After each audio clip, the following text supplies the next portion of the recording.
Hello, I'm Lesley Logan. Today we're doing overhead here on the reformer.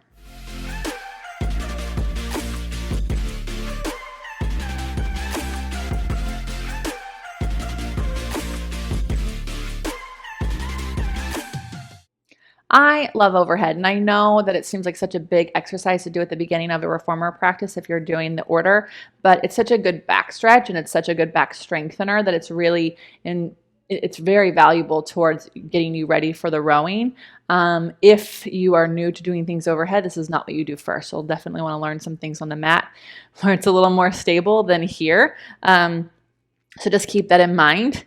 And you don't have to do this whole thing the first time. You can do parts, right? And you can get yourself ready. And then when you're really into it, then you do the whole thing and you try to flow. So 2 heavy springs on, headrest has to be down. Please don't watch me and do this at the same time. Watch me, then do it so that you're not looking around because you're going to be on your neck. Now, super important that you remember where you bent for your 100 because that's where you're going to bend your spine here. So the legs are long, arms are up, they're connected to your back. And you would normally go into this from the 100 if you're doing the order. So if you are here for the 100, you'd lower down, teaser up, take 2 springs off, and then you'd be ready for your overhead, right? So it's just kind of the same start position. So as I press my arms down, I take my legs over, I reach my hips long over my shoulders. I'm bending at my chest, so I'm not on my neck. There's space back there. Then I lift the legs up, get the toes over the eyeballs, and I roll down with control, and then I lower the legs away and I lift the arms. And again, you press the arms down, reach the legs over, then up, and you roll. So when you're new to this, make sure your hands get down before the hips come up. When you're more advanced, the timing doesn't matter as much. But this part, there's an actual rhythm that's really a struggle for me because it's over, up, and then you can take your time coming down. I tend to linger in the over because it's such a good stretch. And then you can come into your coordination from there.